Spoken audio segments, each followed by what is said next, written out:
Episode के start में अमाने Mahiru को देख के कहता है, तुम यहाँ क्या कर रही हो? और इसके पूरे शरीर पे बाल देखता है लगे हुए और इसके पैर में चोट भी लगी होती है। ये बताती है कि ये कैट को बचाने का ट्राई कर रही थी पेड़ से। अमाने कहता है यहीं पे रहना और हिलना मत। और अभी वापस आता है और माहिरू को इसके टाइट्स निकालने को बोलता है और अपनी जैकेट देता है इसे ढकने के लिए। और माहिरू अपने टाइट्स निकाल देती है और ये इसके पैर में पट्टी वगैरह कर देता है। फिर अपनी पैंट भी इसे दे देता है पहनने को, जिससे इसे कोई दिक्कत ना हो, और जैकेट भी जिससे इसे कोई देख ना पाए इसे ले जाते हुए। और अब इसे अपनी पीठ पे बिठा कर ले जाने लगता है और फिर घर छोड़ देता है। माहिरू इसे थैंक्स बोलती है और ये चले जाता है। अगले दिन स्कूल में ये शॉर्ट्स पहन के आया होता है क्योंकि अपनी पैंट तो इसने माहिरू को दे दी थी, जिस पे इसका जो फ्रेंड ईसुकी है वो इसका मजाक उड़ाता है। तभी साइड में एक बंदा जिसका नाम काडोवाकी है, इसके लिए सभी लड़कियां चिल्ला रही होती हैं। ईसुकी कहता है हमेशा की तरह पॉपुलर है ये, इसका निकनेम होता है प्रिंस, लेकिन अमाने को इससे कोई फ़र्क नहीं पड़ता और कहता है ये हमारी क्लास में फिर भी हमने कभी बात नहीं करी। और एंजल, प्रिंस हमारे स्कूल में काफ़ी एम्बैरेसिंग निकनेम्स है। तभी अमाने माहिरू को देखता है और ये इसे देख के स्माइल करती है और साइड में खड़े लड़के लड़ने लगते हैं आपस में ये कह के कि उसने मुझे देख के स्माइल करा। अब रात में माहिरू अमाने को इसके कपड़े और खाना देती है।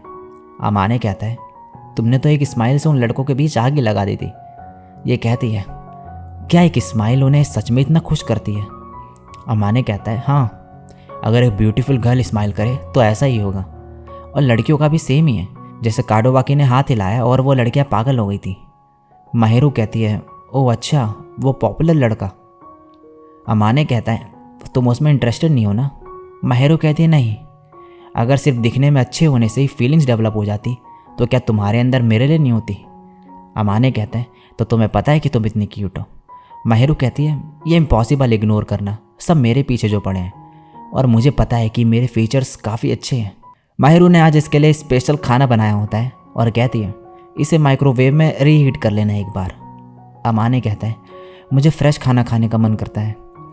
माहिरू फिर कहती है अगर हम पैसे बांट ले आधे आधे और मैं तुम्हारे घर पे खाना बनाऊं तो मैं सोच सकती हूँ इसके बारे में।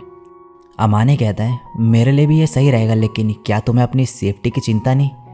ये कहती है अगर तुमने कुछ करने का ट्राई करा तो मैं तुम्हारे अंडे फोड़ दूंगी। और अमाने डर जाता है ये सुन के। माहिरू कहती है मुझे नहीं लगता कि अब तुम कुछ भी ट्राई करोगे करने का, और मुझे नहीं लगता कि मैं तुम्हारी टाइप हूँ। अमाने कहता है और अगर होती तो? माहिरू कहती है फिर तुम मेरे पीछे पड़े रहते पूरे टाइम और फिर मैं तुमसे दूर रहती। तो अब इन दोनों ने कुछ चीज़ें डिसाइड करी होती है मिलके एक साथ, जैसे कि ये दोनों खाने के पैसे आपस में इक्वली बांटेंगे और अमाने थोड़ा ज़्यादा पैसे देगा क्योंकि माहिरू काम करेगी, और अगर कोई भी किसी वजह से साथ में डिनर ना कर पाए तो एक दिन पहले ही वो दूसरे बंदे को बता देगा। और शॉपिंग और क्लीनिंग का काम भी आपस में बांट लेते हैं ये। तो अब रात में माहिरू खाना बना रही होती है और अमाने को वेट करने को कहती है। अमाने मन में कह रहा होता है मुझे ऐसा क्यों लग रहा है जैसे मुझे मेरी वाइफ मिल गई हो। माहिरू बोलती है तुम कुछ उल्टा तो नहीं सोच रहे ना? अमाने कहता है अजीब चीज़ इमेजिन करना बंद कर दो। अब ये खाना बना के लाती है और अमाने जैसे ही इसे खाता है इसे बहुत बढ़िया लगता है ये, और ये इसकी तारीफ भी करते जाते हैं। अब ये खाने खाने के बाद कहता है क्या ये ठीक है तुम्हारा ऐसे मेरे साथ डिनर करना? माहिरू कहती है अगर नहीं होता तो मैं ये सजेशन ही नहीं देती। अमाने कहता है क्या ये नॉर्मल है किसी ऐसे के लिए खाना बनाना जिसे तुम पसंद भी नहीं करती? माहिरू कहती है मैं ऐसा इसलिए करती हूँ क्योंकि तुम्हारी लाइफ स्टाइल अनहेल्दी है और मुझे खाना बनाना पसंद है। अमाने कहता है लेकिन फिर भी। माहिरू बोलती है अगर तुम्हें इससे इतनी प्रॉब्लम है तो मुझे खाना बनाना नहीं चाहिए।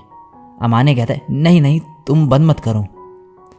अब अगले दिन स्कूल में इनका टेस्ट होता है। ईसुकी आके बोलता है अमाने कैसा गया?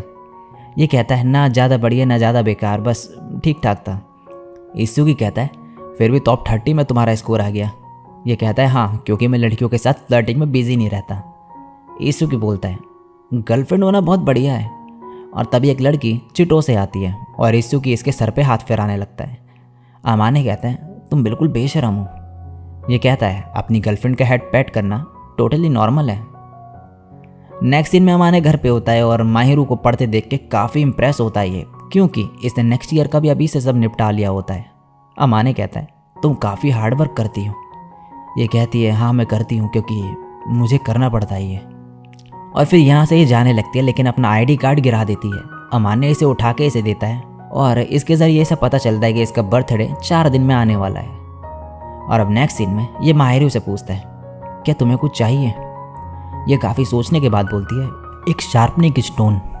ये सुन के अमाने काफ़ी शॉक्ड होता है कि एक हाई स्कूल गर्ल को यही चाहिए। अब अगले दिन स्कूल में ये इसुकी से पूछता है कि एक लड़की को क्या गिफ्ट दूँ। ये इसे बोलता है कि एक हैंड क्रीम सही रहेगा। और छुट्टी के बाद ये चिटोसे से भी पूछता है कि क्या दूँ मैं गिफ्ट में एक लड़की को। ये इससे काफ़ी चीज़ें पूछने लगती है उस लड़की के बारे में कि वो कौन है, क्या है, कैसी है, लेकिन अमाने ज़्यादा कुछ बताता ही नहीं है इसे। चिटोसे फिर इसे सजेस्ट करती है कि कुछ क्यूट चीज़ दो तुम उसे, जैसे कि एक स्टफ़ टॉय। अमाने कहता है, लेकिन मेरे जितने एज का बंदा अगर काउंटर पर स्टफ़्ड टॉय लाएगा ये काफ़ी अजीब होगा मेरे लिए। और चिटोसे से रिक्वेस्ट करने लगता है कि इसके साथ शॉपिंग पे चले। वो चिटोसे बोलती है, मेरा कुछ मीठा खाने का मन कर रहा है। और अमाने कहता है, मैं तुम्हें ट्रीट दे दूंगा। नेक्स्ट सीन में अमाने घर पे होता है और माहिरू को इसका गिफ्ट देता है। ये कहती है, ये क्या है? अमाने कहता है, आज तुम्हारा बर्थडे है ना? ये बोलती है, हाँ, लेकिन तुम्हें कैसे पता? मैंने तो किसी को भी नहीं बताया। ये बोलता है, तुम्हारी स्कूल आईडी से पता चला मुझे। माहिरू कहती है, तुम्हें वो इग्नोर करना चाहिए था, मैं अपना बर्थडे वैसे भी सेलिब्रेट नहीं करती। अमाने कहता है, ठीक है, फिर इसे मेरा थैंक्स समझ के रख लो, जो भी तुमने मेरे लिए किया उसके बदले। माहिरू अब इसे देखती है और अपना गिफ्ट खोलती है। ये एक हैंड क्रीम होती है, अंदर और कुछ भी होता है, और जैसे ये इसे निकालती है ये एक टेडी बियर होता है। अमाने कहता है, अगर तुम्हें ये पसंद ही तो तुम इसे फेंक सकती हो। माहिरू कहती है, मैं ऐसा कभी नहीं करूँगी, मैं इसे संभाल के रखूँगी, मुझे कभी ऐसा कुछ नहीं मिला। अमाने कहता है, लेकिन तुम्हारे जैसे पॉपुलर गर्ल के पास तो काफ़ी गिफ्ट्स आते हैं। माहिरू कहती है, मैंने कभी किसी को अपना बर्थडे नहीं बताया क्योंकि बर्थडेज मुझे पसंद नहीं। मैं काफ़ी नर्वस हो जाती हूँ गिफ्ट्स लेने में स्ट्रेंजर से, लेकिन मैं एक्सेप्ट नहीं करती वो। अमाने कहता है, लेकिन तुमने ही एक्सेप्ट कर लिया। माहिरू कहती है, हाँ, क्योंकि तुम स्ट्रेंजर नहीं। ये सुन के अमाने काफ़ी खुश होता है और अपना हाथ बढ़ाने लगता है इसके सर की तरफ, इसुकी की बात याद करते हुए कि अपनी गर्लफ्रेंड को पैट करना नॉर्मल है, लेकिन तभी खुद को ये कंट्रोल कर लेता है। माहिरू कहती है, क्या हुआ? ये बोलता है, नहीं कुछ नहीं। और माहिरू कहती है, thank you so much Fuji मियाँ। और इसी के साथ ये एपिसोड यहीं पे एंड हो जाता है। सो गाइस, इसी के साथ इस एनीमे का एपिसोड नंबर 2 भी यहीं पे एंड होता है। नेक्स्ट एपिसोड आएगा नेक्स्ट वीक। सो इस वीडियो पे लाइक कर देना दबा के, और नीचे कमेंट कर देना कि कैसा लगा ये एपिसोड आपको। और चैनल पे पहली बार टप के और मेरे को पहली बार सुन रहे हो देन सब्सक्राइब भी कर ही देना। और मैं निकलता हूँ और मिलूंगा नेक्स्ट वीडियो में, तब तक के लिए सायोनारा। और